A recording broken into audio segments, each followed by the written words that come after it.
यहाँ तक मैंने कुछ बातें की, रिपीट करता हूँ। इसकी मॉर्फोलॉजी में मैंने कहा कि ग्राम पॉजिटिव होता है, क्योंकि ग्राम पॉजिटिव इसलिए होता है क्योंकि ये प्राइमरी स्टेन को जो है वो रिटेन कर पाता है, ठीक है, इसलिए ग्राम पॉजिटिव इसमें थिक पेप्टाइडोग्लाइकन लेयर पाई जाती है। नॉन मोटाइल होता है, खुद से चल नहीं पाता। एनकैप्सुलेटेड कोका इसमें कैप्सुलेटेड कोका होता है, क्योंकि इसमें कैप्सूल जो है एक जेल लाइक सब्सटेंस को प्रेजेंट होता है, जो कि इसको ह्यूमंस में डिजीज कॉज करने में जो है हेल्प करता है, क्योंकि इसको इम्यून सिस्टम से बचाता है, फैगोसाइटोसिस से बचाता है। शेप मैंने कहा फ्लेम शेप होता है, broad and pointed end diameter होता है 1 मिलीमीटर, ठीक है। और मैंने कहा लैंसेट शेप होता है, जो मैंने आपको दिखा दिया कैसा होता है। टेंडेंसी होती है इसकी कि ये पियर्स में पाया जाता है और इसीलिए इसको डिप्लोकोकस निमोनिया कहा जाता है। अस्सलाम वालेकुम एवरीवन, तो वेलकम है आप सभी का नर्सरी एकेडमी में। आज का हमारा इंपॉर्टेंट माइक्रो ऑर्गेनिज्म है या फिर पैथोजन कह सकते हैं, दैट इज़ न्यूमोकोकस। इसमें जो है मेडिकली इंपॉर्टेंट स्पीशीज जो हमने पढ़ी हैं, दैट इज़ न्यूमोकोकस निमोनिया। अब न्यूमोकोकस निमोनिया के बारे में कुछ बातें जो आपको जाननी चाहिए, दैट इज़ सबसे पहले मॉर्फोलॉजी में क्या है, ये ग्राम पॉजिटिव होता है, जो मैं पीछे सारी चीज़ें पढ़ा चुका हूँ। जो मैं यहाँ पे नया कंसेप्ट मुझे जो दिखेगा वो मैं पढ़ाऊँगा, जो मैं मुझे लगेगा कि जो रिपीट हो रहा है, जो मैंने पीछे पढ़ा है, वो मैं नहीं यहाँ पे एक्सप्लेन नहीं करूँगा, ठीक है ना। और ये क्या होता है, नॉन मोटाइल, वैसी बात है, खुद से चल नहीं पाता, ठीक है। एनकैप्सुलेटेड कोकाई, ये जो कोकाइन बैक्टीरिया में एक कैप्सूल जो है एक प्रोटेक्टिव कवरिंग होती है। जो न्यूमोकोकस स्ट्रेप्टोकोकस निमोनिया की जब हम बात कर रहे हैं, इसके आसपास जो है एक जेल लाइक कैप्सूल होता है, जो उसको प्रोटेक्ट करता है और इम्यून सिस्टम से जो है वो प्रिवेंट करता है, बचाता है। और कैप्सूल होने की वजह से क्या होता है, ये ज़्यादा डेंजरस हो जाता है, मतलब कि वायरुलेंट हो जाता है, क्योंकि इम्यून सेल जैसे फैगोसाइट्स हो गए, वो इसे ईजिली जो है वो डिस्ट्रॉय नहीं कर पाते। तो जब ये डिस्ट्रॉय नहीं होगा, बॉडी में स्प्रेड करेगा और डिजीज़ कॉज करेगा, ठीक है। देन उसके बाद जो है यहाँ पे सुनना यार ज़रा, ये जो शेप होती है इसकी एक एंड, इसकी ये जो बैक्टीरिया है न्यूमोकोकस निमोनिया, इसकी शेप इस तरह की होती है। आपने जैसे शमा देखा होगा, वो फ्लेम जैसी जो है आप कह सकते हो वैसी शेप होती है। ऐसी देखना, हम फ्लेम कैसे हो, फ्लेम ऐसे होता है ना, एक साइड से वो क्या होता है, ब्रॉड एंड होता है उसका, और दूसरी साइड से क्या होता है, एक पॉइंटेड एंड होता है, ठीक है। इसमें ब्रॉड एंड होता है, पॉइंटेड। हम नहीं कह सकते कि ये सिफेरिकल है, हम नहीं कह सकते कि गोल है, ठीक है ना, ओवल जैसे दिखता है ये, ठीक है ना, थोड़ा पॉइंटेड होता है ना, जैसे लैंसेट होता है, टिप वाली चाकू कह सकते हो ना, चाकू भी ऐसी ही होती है ना, शार्प होता है एक साइड से, ठीक है ना, पॉइंटेड एंड और ब्रॉड एंड होता है, फ्लेम शेप्ड होता है, और थोड़ा सा चूंकि ये ओवल शेप्ड होता है, डायमीटर भी हो गया 1 मिलीमीटर। 1 मिलीमीटर क्या होता है, इसका डायमीटर होता है, सिंपल सी बात है। देन उसके बाद ये जो है इसकी टेंडेंसी होती है कि ये पियर्स में पाया जाता है। किस में पाया जाता है, पियर्स में, इसीलिए इसको डिप्लोकोकस निमोनिया कहा जाए, ठीक है यहाँ तक।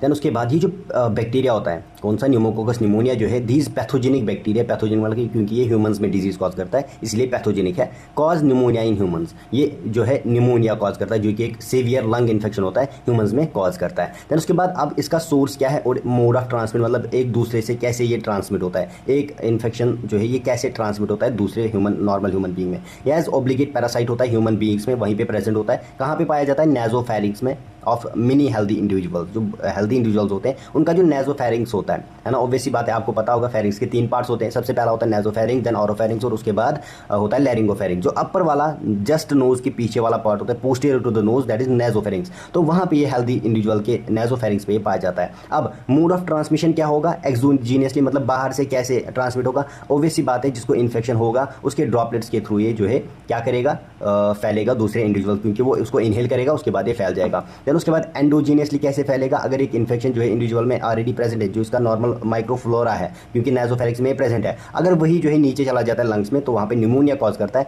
तो एंडोजीनियसली ऐसे फैलता है, ठीक है। देन उसके बाद कल्चरल कैरेक्टरिस्टिक्स की बात करते हैं, ठीक है ना, क्योंकि ये एरोबिक होता है या फिर फैकल्टेटिव एनारोबिक होता है। क्या होता है, एरोबिक मतलब ऑक्सीजन की प्रेजेंस में ग्रो करेगा, फैकल्टेटिव एनारोबिक कभी ऑक्सीजन नहीं भी होता है तब भी अच्छे से ग्रो करता है। देन उसके बाद बेस्ट ग्रोथ किस पे दिखाता है, टेम्परेचर चाहिए 37 डिग्री सेल्सियस, पीएच 7.6, ठीक है। ये जो है न्यूट्रल पीएच होता है, न्यूट्रल नहीं कह सकते, बेसिक कह सकते हैं। और 10 to 20% कार्बन डाइऑक्साइड, ऐसा एनवायरमेंट चाहिए जहाँ पे 10 to 20% कार्बन डाइऑक्साइड होगा, तो वहाँ पे बेस्ट ग्रोथ दिखाता है। देन उसके बाद कुछ मीडियम्स की बात करते हैं, सिरम और ग्लूकोज ब्रॉथ हम लिक्विड मीडिया को कहते हैं, जिसमें सिरम और ग्लूकोज डाला जाता है। उसमें क्या करते हैं, आफ्टर 24 आवर जब इस मीडियम में इसको डाला जाता है, तो ये यूनिफॉर्म टर्बिडिटी दिखाता है, ठीक है ना, यूनिफॉर्म टर्बिडिटी दिखाता है। और जो नॉन कैप्सुलेटेड स्ट्रेन्स होते हैं या फिर नॉन कैप्सुलेटेड ऐसे बैक्टीरिया, ऐसे जो इसके जो स्ट्रेन्स होते हैं जिनमें कैप्सूल नहीं होता, तो वो कैसे डिपॉजिट्स शो करते हैं, वो कैसे डिपॉजिट्स प्रोड्यूस करते हैं, कॉटन वूल आपने देखा होगा, उसके जैसे डिपॉजिट्स जो है वो क्या करते हैं, प्रोड्यूस करते हैं, जिनमें कैप्सूल नहीं होगा। थोड़ा सा जूम इन करता हूँ मैं, हाँ अब ठीक है। देन उसके बाद दूसरा मीडियम ब्लड अगार मीडियम, इसमें जो है जब हम इस बैक्टीरिया को, इस न्यूमोकोकस निमोनिया को इस मीडियम में डालते हैं तो कॉलोनीज बनती है। कॉलोनीज बनती है तो वो कैसी होती है, थोड़ा सा ऊपर जाती हैं, मतलब रेज होती हैं थोड़ा सा, इस मीडियम में थोड़ा सा रेज्ड होती हैं, कॉलोनीज जो हैं वो थोड़ा सा रेज होती हैं, ठीक है। देन उसके बाद सर्कुलर होती हैं, ऑब्वियस सी बात है, रफली सर्कुलर होती हैं और जिनका डायमीटर 1 मिलीमीटर होता है। और ये जो कॉलोनीज है ये these are surrounded by zone of alpha hemolysis, ठीक है। ये जो कॉलोनीज, अगर ये कॉलोनीज बनी है तो इनमें एक जोन बाहर से बनता है जिसको हम जो है अल्फा हेमोलिसिस बोलते हैं, मतलब कि ग्रीनिश डिस्कलरेशन, ये जो है ये ग्रीनिश डिस्कलरेशन होती है इनमें, ठीक है। बट फ्यू स्ट्रेन जो है आल्सो शो बीटा हेमोलाइसिस, कुछ स्ट्रेन जो है वो बीटा हेमोलाइसिस शो करते हैं अंडर एनारोबिक कंडीशन, जब ऑक्सीजन प्रेजेंट नहीं होगा तब बीटा हेमोलाइसिस कुछ स्ट्रेन जिसमें जो है वो शो करते हैं। और कब करते हैं? Under refrigeration at 6 degree Celsius, जब हम उसको रेफ्रिजरेटर में रखते हैं या फिर जब बहुत कम टेम्परेचर हम रखते हैं लाइक 6 डिग्री सेल्सियस, तब क्या होता है? बीटा हेमोलाइसिस होती है। कहाँ पे? जब ऑक्सीजन प्रेजेंट नहीं होता है। कौन करता है? कुछ स्ट्रेन्स करते हैं, सारे नहीं करते। देन उसके बाद पैथोजेनेसिस, मतलब कि how pneumococcus pneumonia causes disease. अब ये डिजीज कॉज कैसे करता है? सबसे पहली चीज़ कैप्सूल, वो क्या करता है? बैक्टीरिया को प्रोटेक्ट करता है, जो मैंने पहले ही कहा, किससे? फैगोसाइटोसिस से। देन उसके बाद जब ये बचता है, इम्यून सिस्टम इस पर अटैक नहीं करता, अब क्या करेगा? ये नेजोफेरिंग्स पे प्रेजेंट होता है, वहाँ पे ये नेजोफेरिंग्स पे जो है अटैच हो जाएगा and moves down through the bronchial tubes, फिर ब्रोंकियल ट्यूब्स के थ्रू ये नीचे चला जाएगा। अब लंग्स के लिम्फेटिक सिस्टम में ये पहुँच जाएगा, ठीक है, इन ब्रोंकियल ट्यूब्स के थ्रू। देन उसके बाद क्या करेगा? वहाँ पे इन्फ्लेमेशन कॉज करेगा। इन्फ्लेमेशन में क्या होगा? फ्लूइड लीक होगा एल्वियोलम में, और उसके बाद जो है धीरे धीरे क्या होगा? आरबीसीज और डब्ल्यूबीसी जो वो एल्वियोलम में चले जाएंगे, और लंग क्या होगा? ये जो लंग्स होते हैं वो सॉलिडिफाई हो जाएंगे, मतलब कि कंसोलिडेशन हो जाएगी लंग्स की, उसके बाद ब्रीदिंग डिफिकल्टी हो जाएगी, ठीक है।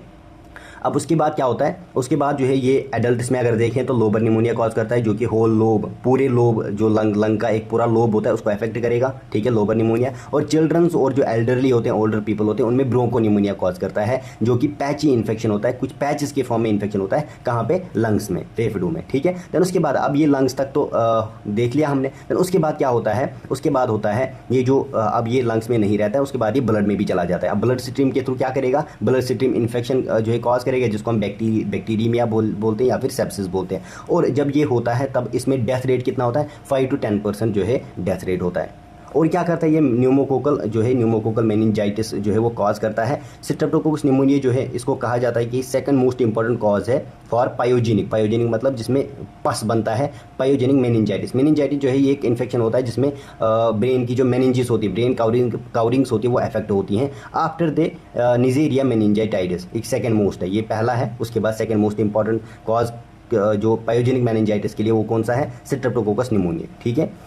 और ये जो न्यूमोकोकल मेनिंजाइटिस है या फिर स्ट्रेप्टोकोकस निमोनिया की वजह से जो इन्फेक्शन होता है, मेनिंजाइटिस होता है, ये मोस्ट सीरियस न्यूमोकोकल इन्फेक्शन है, जो कि मोर कॉमन कहाँ पे है? चिल्ड्रंस में, विथ 40 to 50% मोर्टेलिटी रेट। इसमें कितना मोर्टेलिटी रेट होता है?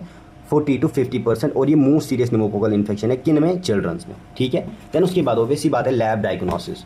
लैब डायग्नोसिस में क्या करते हैं? सबसे पहले ब्लड टेस्ट करते हैं, मतलब कि हेमेटोलॉजिकल इन्वेस्टिगेशन करते हैं, जिसमें टोटल ल्यूकोसाइट काउंट TLC देखते हैं, ठीक है ना, TLC देखते हैं, सॉरी इसमें शायद ब्लर आ रहा है, ठीक है ना, TLC देखते हैं, जिसमें ल्यूकोसाइट काउंट बढ़ा हुआ दिखता है, ग्रेटर देन 15,000 पर मिलीमीटर क्यूब। और डिफरेंशियल ल्यूकोसाइट काउंट DLC देखते हैं, जिसमें पॉलीमॉर्फोन्यूक्लियर सेल्स या फिर न्यूट्रोफिल्स का काउंट जो है वो बढ़ा हुआ दिखता है, जिसमें हमारा इन्फेक्शन जो है बैक्टीरियल इन्फेक्शन कन्फर्म होता है। देन उसके बाद बैक्टीरियोलॉजिकल इन्वेस्टिगेशन भी करते हैं, लाइक सैंपल लेते हैं पेशेंट का, जैसे सपूटम ले सकते हैं, थूक ले सकते हैं ना पेशेंट की, है ना, पेशेंट के मुंह से जो है सपूटम या फिर बलगम जिसको कहते हैं वो लेते हैं। CSF सेरेब्रोस्पाइनल फ्लूइड की टेस्टिंग करते हैं। पिल्यूरल, क्योंकि मेनिंजाइटिस होता है इसीलिए ये लेते हैं।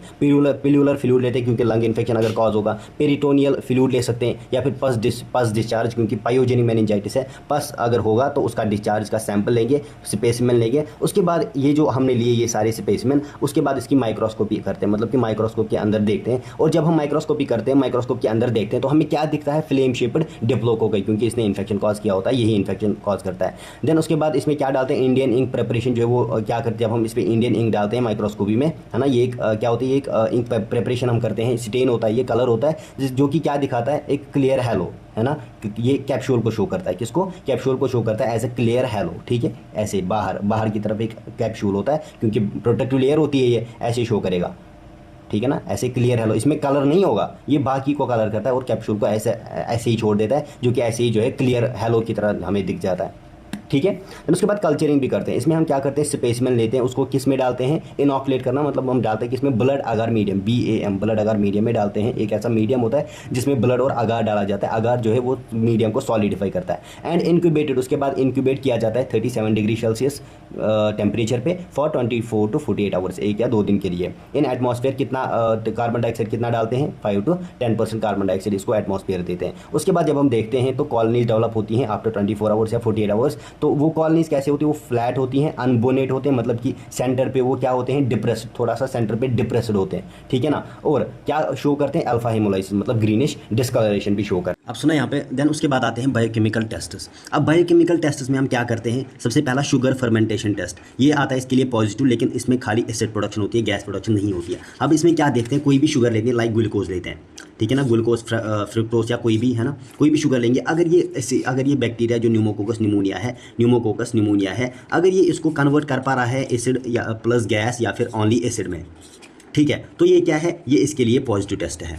अगर ये रिएक्शन नहीं कर पा रहा है, मतलब कि इसको तोड़ नहीं पा रहा है किसी भी शुगर को एसिड या फिर गैस में या दोनों में, ठीक है, तो ये टेस्ट जो है वो नेगेटिव आता है। अब यहाँ पे क्या है, ये शुगर फर्मेंटेशन टेस्ट जो इसके लिए पॉजिटिव है, तो ये क्या होगा इसके लिए, ये फर्मेंट कर पाता है।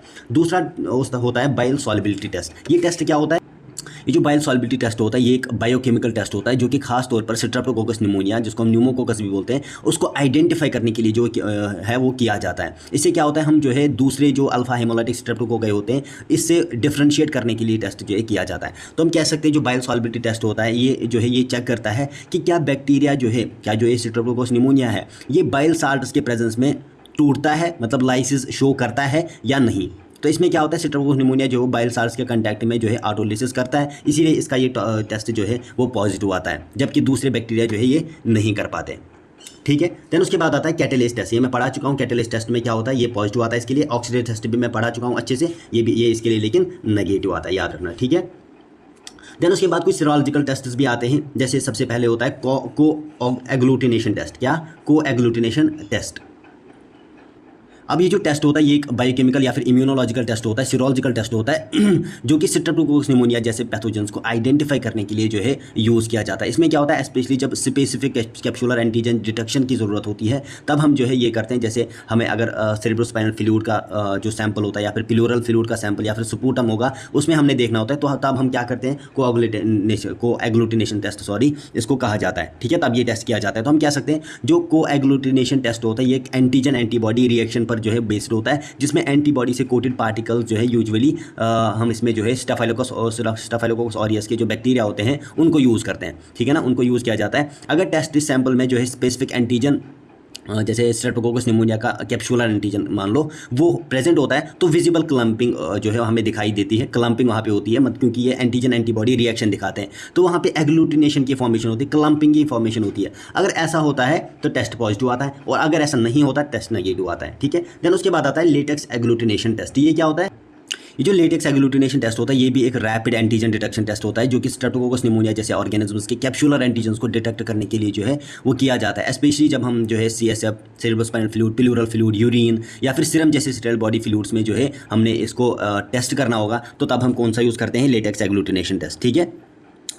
तो हम कह सकते हैं ये जो लेटेक्स एग्लूटिनेशन टेस्ट होता है ये एक टेस्ट होता है जिसमें लेटेक्स बीड्स या फिर प्लास्टिक पार्टिकल्स जो है उनको स्ट्रेप्टोकोकस निमोनिया स्पेसिफिक एंटीबॉडी से क्या किया जाता है, कोट किया जाता है। कोट किया, अब अगर पेशेंट के सैंपल में एंटीजन प्रेजेंट होगा तो ये बीड जो है उस एंटीजन से बाइंड करके विजिबल क्लम्प्स या फिर एग्लूटिनेशन जो है वो बनाते हैं। और अगर ऐसा होता है कि एंटीजन एंटीबॉडी वहाँ पे रिएक्शन होती है तो क्लम्पिंग होगी, एग्लूटिनेशन होगी, तो ये टेस्ट पॉजिटिव आएगा। अगर ऐसा नहीं होगा तो ये टेस्ट नेगेटिव आएगा। देन उसके बाद ट्रीटमेंट, सिंपल सी बात है, एंटीबायोटिक्स देते हैं क्योंकि बैक्टीरिया है, सल्फोनामाइड्स और पेनिसिलिन ये हम कॉम्बिनेशन में देते हैं, ठीक है। और वैक्सीन इसमें जो है कैप्सूलर, क्योंकि कैप्सूलर पॉलीसेकेराइड जो होते हैं सेम ऑर्गेनिज्म के, उनको प्योरीफाई करके हम उसका वैक्सीन बनाते हैं और इसको ट्रीट करने के लिए यूज़ करते हैं, ठीक है। तो ये था हमारा आज का टॉपिक स्ट्रेप्टोकोकस निमोनिया। अगर किसी भी टॉपिक में कहीं पे भी कोई भी कन्फ्यूजन रहा है तो आप कमेंट सेक्शन में ज़रूर पूछ सकते हैं। मिलते हैं अगली वीडियो में, तब तक के लिए खुदा हाफिज़।